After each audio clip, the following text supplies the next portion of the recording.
Bismillahirrahmanirrahim. Assalamualaikum warahmatullahi wabarakatuh. Waalaikumsalam. Alhamdulillahirabbil alamin.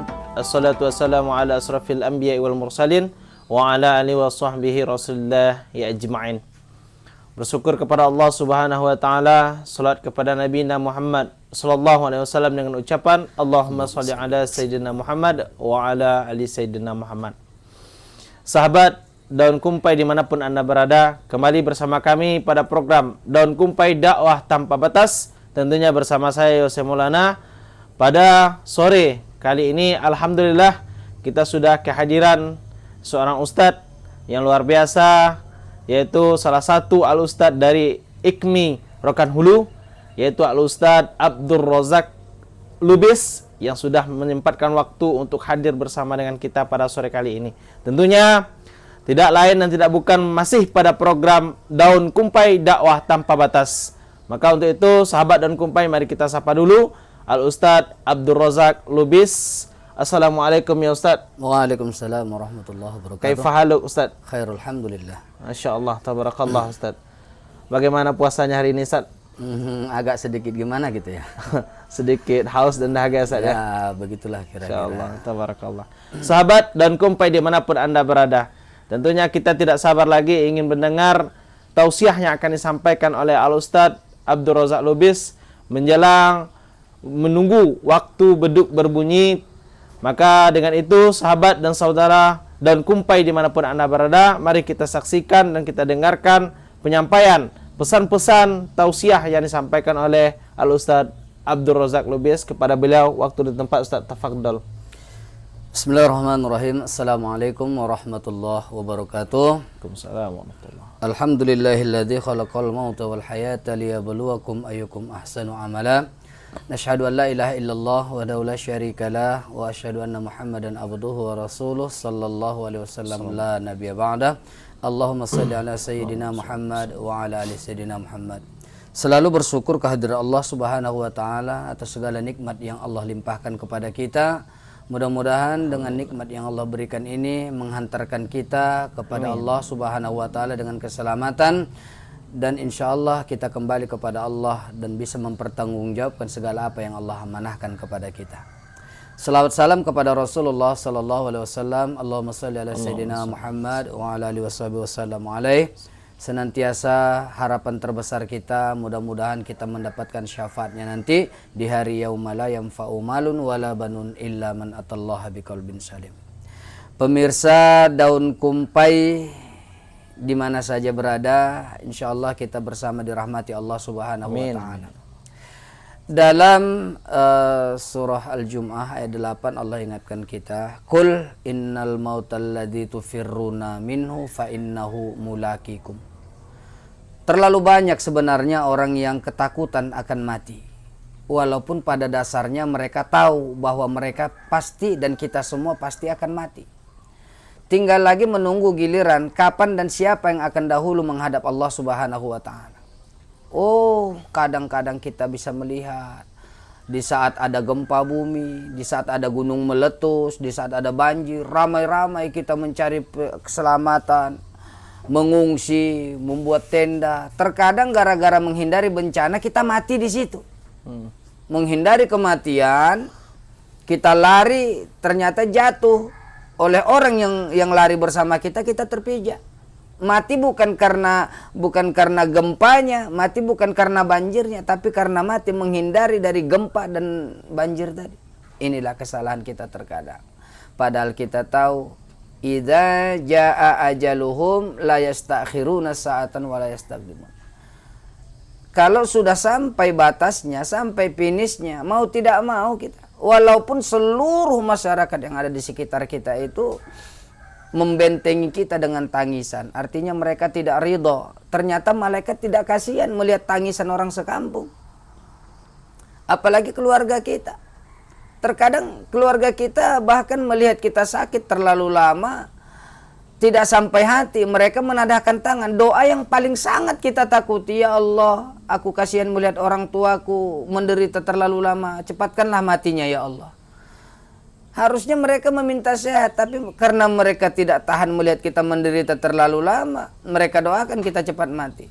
Maka Kematian itu berbagai macam sebab, namun mati itu tetap satu, mati. Yang jadi permasalahan sekarang, berani kita mati atau takut kita mati tak jadi soal. Yang jadi soal, bekal yang kita bawa mati itu apa? Itu saja yang jadi pertanyaan. Sebab nanti dikubur, kita tidak ditanya, kamu pangkatmu apa? Pakaian kebesaranmu apa? Hartamu berapa? Kamu lulusan mana? Tak masuk sama malaikat kamu situ.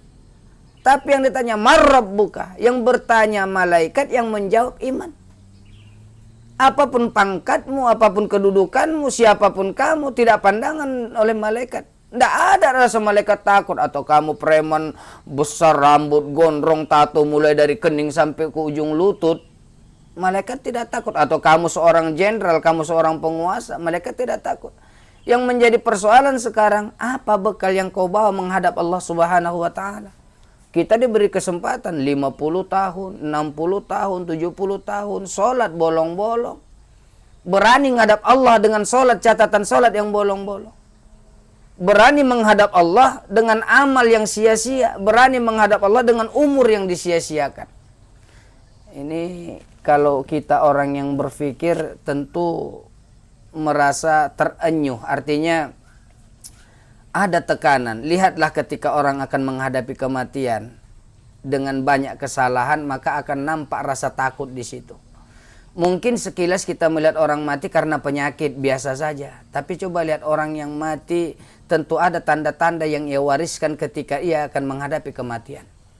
Sehingga ketika datang kematian itu kita terkejut. Sering sekali ketika mendengar berita kematian, innalillahi wa inna ilaihi rajiun, telah berpulang ke rahmatullah si anu, terkejut kita, tidak menyangka seperti. Sebenarnya bukan kita tidak menyangka atau terkejut karena dia meninggal dunia, tapi kabar itu tadi seolah-olah kita tidak percaya. Kenapa? Karena ada beban yang belum selesai yang harus ia selesaikan dan harus ia pertanggungjawabkan di hadapan Allah Subhanahu wa Ta'ala. Pemirsa daun kumpa yang dirahmati Allah, maka yang kita jaga sekarang sebelum datang khatimul lazat. Apa itu khatimul lazat? Yang memutuskan segala yang enak. Maka ini sering sekali kita kehilangan keinginan. Misalnya tidak ada lagi keinginan jalan-jalan, tidak ada keinginan berkumpul bersama teman. Itu jangan-jangan tanda-tanda kematian itu sudah dekat kepada kita. Kenapa? Karena khatimul lazat itu datang tanpa pamit. Khatimul lazat itu dan qati'us sahwat itu yang memutus segala kehendak hati. Makan sudah tidak enak, tidur sudah tidak nyenyak, bergaul sudah tidak enak, seluruh makanan tidak ada yang mengundang selera. Ini pernah digambarkan ketika Rasulullah SAW kedatangan malaikat maut. Fatimah, coba kau buka pintu. Maka Fatimah melihat di pintu, melihat orang yang tidak ada senyumnya. Fatimah balik, wahai ayahanda, ada orang yang tidak ada senyumnya. Fatimah, kau tahu siapa yang datang? Tidak, wahai ayahanda. Yang datang itu adalah khatimul lazat, yang memutus segala keinginanmu, yang memutus segala yang enak yang kau rasakan. Wa qati'us sahwat, tidak ada lagi keinginanmu di situ. Dia malaikat maut. Toh kalaulah malaikat maut itu datang kepada kita pakai permisi seperti itu, kita bisa punya keinginan. Tetapi ternyata malaikat tidak punya itu. Mereka datang dengan perintah Allah tanpa memberitahu. Cuma mungkin ada tanda-tanda yang Allah berikan kepada kita, tapi kita tidak sadar. Jadi ada yang harus kita benahi di situ. Apa? Setakut-takutnya kita kepada kematian, dia pasti datang. Seberani-beraninya kita menghadapi kematian, dia pasti datang. Yang jadi soal, apa bekal yang kita persiapkan untuk kita bawa menghadapi kematian tersebut. Sebab mati kita nanti bukan mati gratis. Ada yang kita pertanggungjawabkan, umur kita, keluarga kita, harta kita, kesempatan yang Allah berikan.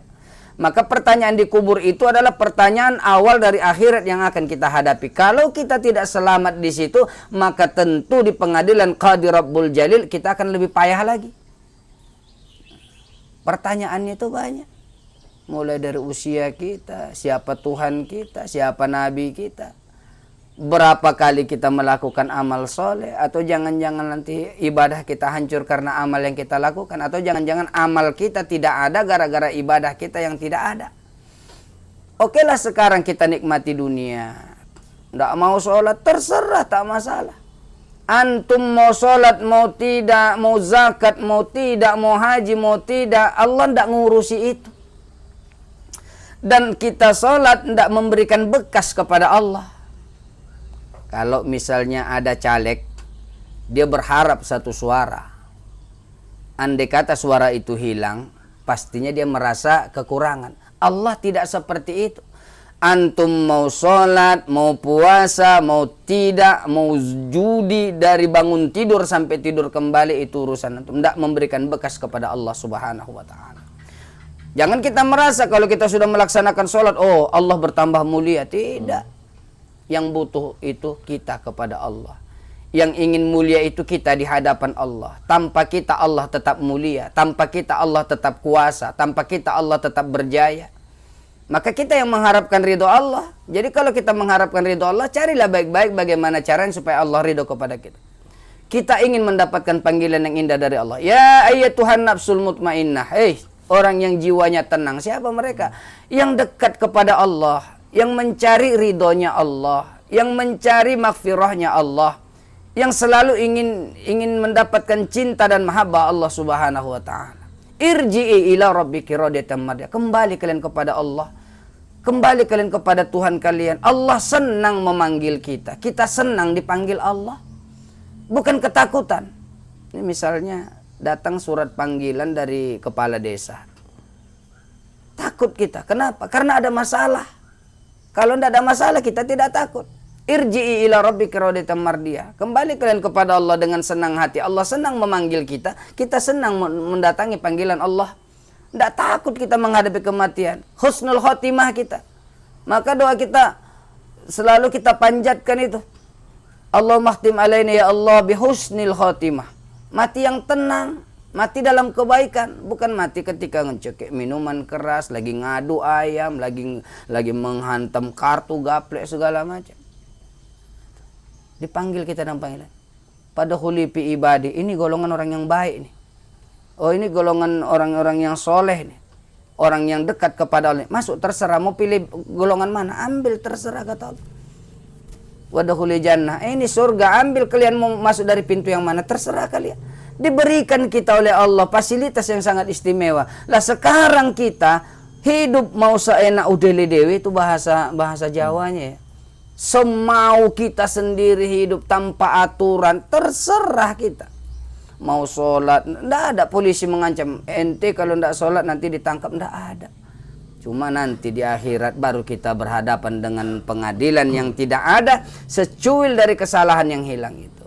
Jadi jangan kita anggap sholat itu menjadi beban dalam hidup. Justru sholat itulah yang membentuk karakter kita untuk bisa kembali kepada Allah. Bekal yang bisa kita kumpulkan itu hanyalah bekal sholat yang paling utama. Kenapa? Karena yang pertama sekali nanti diperhitungkan, ditimbang mizannya adalah sholat kita. Jadi intinya begini, kalau kita mau selamat, laksanakanlah sholat itu dulu. Walaupun malas kita mengerjakannya, tapi kerjakanlah walaupun dalam keadaan berat hati. Artinya beramallah, beribadahlah, meskipun kau belum ikhlas. Karena ikhlas itu akan datang belakangan. Sebab tidak ada yang bekal yang kau persiapkan nanti. Ya Abu Jarin, jadi di Sapinah Fainal Bahrul Amik, Abu Jar, perbaiki sampanmu. Dunia yang kau arung itu lautan yang sangat dalam. Abu Jar, perbaiki ibadahmu. Sungguh dunia ini seperti lautan, sudah banyak orang yang karam tenggelam. Di lautan itu sudah banyak. Kita ini berenang tidak pandai. Ditengok pendayung patah. Ditengok sampan bocor. Air banjir. Nekat juga nyebrang. Anyut. Yang salah siapa? Amal tidak ada, ibadah tidak ada, berani mati, konyol. Artinya apa? Kesadaran kita tumbuhkan bahwa hidup itu akan berakhir. Di akhir dari kehidupan ada pertanggungjawaban. Jadi kenapa sih orang bisa ketakutan menghadapi kematian? Yang pertama dikarenakan hubbud dunya wa karhatil maut. Terlalu cinta dunia, cinta keluarga. Oh, kita tidak bisa menafikan kalau kita cinta kepada harta, betul. Tidak bisa kita nafikan kalau kita tuh cinta kepada istri, betul. Tidak bisa kita nafikan kalau kita cinta kepada kendaraan-kendaraan kita, betul. Tapi coba pertanyaan sekarang. Dalam hidup sajalah, kita punya mobil Pajero, mobil Alphard. Ini saya kalau merek mobil hafal, Ustaz. Tapi punya belum. Kita punya mobil mewah, punya kendaraan berbagai macam merek.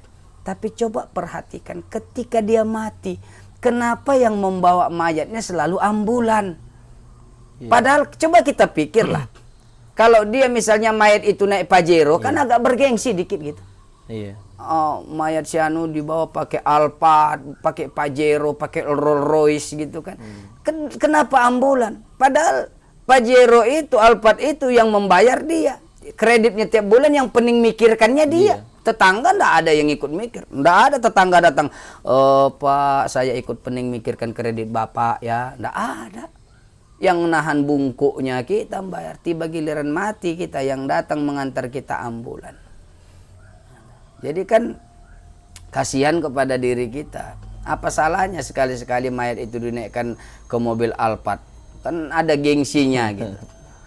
Oh, rumah besar kita 500 juta bangunnya. Tiap hari kita peras keringat banting tulang. Begitu kita meninggal, paling lama 1 hari 1 malam kita boleh menempati rumah itu. Setelah itu maka masyarakat akan heboh, mengusir kita dari rumah kita. Siapa yang berada di rumah itu, istri kita, anak-anak kita, tidak ada yang ridho ketika rumah itu kita tempati, padahal yang membuat kita. Jadi apa yang kita banggakan? Makanya pikirkan diri kita.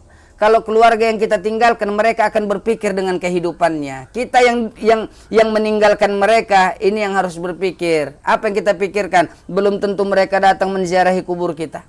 Belum tentu mereka mengirimkan wakaf, infak dan sodako atas ruh kita. Belum tentu mereka membangun masjid, berwakaf atau berkurban atas nama diri kita yang telah meninggal. Jadi siapa yang memikirkan diri kita? Ya kita sendiri. Keluarga kita, mereka akan memikirkan diri. Kesedihan mungkin bisa bertahan 1 bulan 2 bulan. Habis itu mereka akan tersenyum, tertawa, sementara kita kena lipat, kena tendang, kena tunjang, kena hantam di situ. Mereka santai nonton sinetron, tertawa, makan, sementara kita menangis menjerit. Ada pepatah orang tua dulu, asam kandis, asam gelugur, kedua asam siriang-riang. Menangis mayat di dalam kubur, teringat diri tidak sembahyang. Nah, ini kan menjadi penyesalan pada akhirnya. Kalau sudah menyesal, apalagi untung kita? Tak ada. Untung di badan tanggunglah. Cambukan malaikat nakir dengan cambu angkalipnya itu, tahankanlah. Pertanyaan mungkar yang seperti petir menggelegar di dalam kubur itu, tahankanlah. Sekarang kau boleh baga itu hebat. Anggar jago, merasa paling hebat, tidak butuh kepada Allah, silakan. Nanti kita akan berhadapi dengan preman-preman di kubur itu. Barulah tahu kita, baru kita sadar bahwa kita ini lemah di hadapan Allah Subhanahu wa taala. Kematian yang kita takut, pasti kematian itu akan datang menemui kita. Dimanapun kita, kapan waktunya, bagaimana caranya, ini yang dirahasiakan Allah Subhanahu wa taala. Mungkin ini saja yang dapat saya sampaikan. Syukron Ustaz, luar biasa atas penyampaian yang Ustaz berikan. Sahabat dan kumpai dimanapun Anda berada, tentunya kita sudah mendengar tausiah yang disampaikan oleh Al-Mukarram Al-Ustaz Abdul Razak Lubis ini, tentu tentang kematian, lebih kepada intinya hubbud dunya wa karahiyatul maut. Terlalu cinta kepada dunia tapi takut kematian itu tidak baik juga.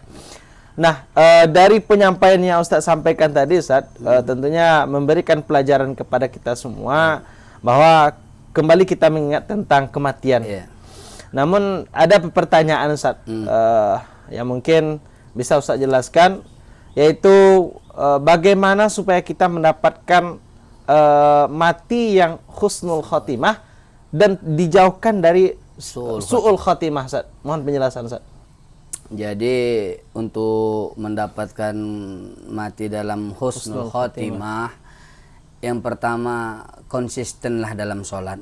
Apapun ceritanya, bagaimanapun keadaannya, sholat jangan tinggalkan.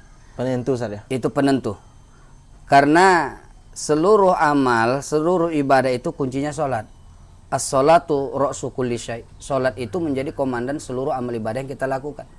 Ada orang rajin haji, rajin zakat, rajin puasa, tapi tak sholat. Lucu, timpang dia.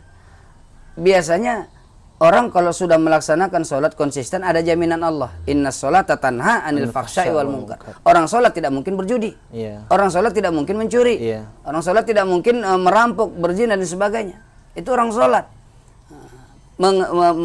Mendirikan sholat, orang yang mendirikan sholat itu terjamin oleh Allah Subhanahu wa Ta'ala. Kalau sudah terjamin, insya Allah meninggalnya dalam keadaan husnul khotimah. Artinya apa? Konsisten dalam amal ibadah kepada Allah Subhanahu wa Ta'ala.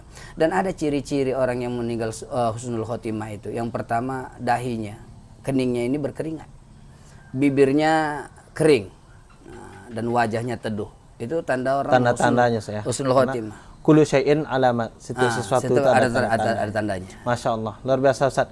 Namun Ustaz, belum puas Ustaz. Ada lagi pertanyaan yang kiranya masih menjanggal di dalam materi yang Ustaz sampaikan tadi. Tentunya tidak lari dari kematian Ustaz. Nah, seringkali kita mendengar bahwa ada orang tua-tua kita menyampaikan kalau yang meninggal di hari Jumat, kemudian mereka mendapatkan keringanan azab di dalam kubur, apalagi di dalam bulan suci Ramadan Ustaz. Ini bahasa dari orang tua-tua kita Ustaz. Jadi bagaimana itu Ustaz, tentang penjelasannya? Mohon Ustaz untuk yang pertama, meninggal di hari Jumat terhindar daripada siksa kubur karena dia dimasukkan kepada meninggal dalam keadaan seperti orang mati melahirkan, jihad. Tapi dia jihad dunia gitu kan, seperti mati melahirkan. Artinya dia nanti mendapatkan keringanan siksa kubur. Tapi kalau siksa akhirat tergantung kepada amal yang dilakukan. Salah satu tanda-tanda orang yang meninggal dalam keadaan husnul khotimah itu termasuk meninggal di hari Jumat. Jarang-jarang loh orang meninggal di hari Jumat itu. Makanya kita mungkin 1001 ada yang meninggal orang kurang baik. Kita berlindung dari Allah lah, kita bukan suudzon, tapi ini kan kita menjelaskan. Tapi rata-rata orang yang meninggal di hari Jumat atau malam Jumat itu orang-orang yang berkelakuan baik. Nah, itu menjadi tanda-tanda. Dan orang tua kita dahulu itu lebih kepada pengalaman yang mereka ceritakan. Karena orang tua kita dulu selalu belajar dari alam. Ibarat kata seperti ini. Kalau mendung tanda nak hujan. Makanya filsafat asbab seperti itu. Jadi ada yang tersurat, ada yang tersirat, yang terbaca oleh orang-orang tua kita dahulu. Masya Allah, tabarakallah Ustaz. Syukran Ustaz atas jawaban dari pertanyaan yang Ustaz berikan. Sahabat dan kumpai dimanapun Anda berada, tentunya kita sudah hampir di penghujung acara kita dengan pertemuan kita dengan Al-Ustaz Abdul Razak Lubis ini.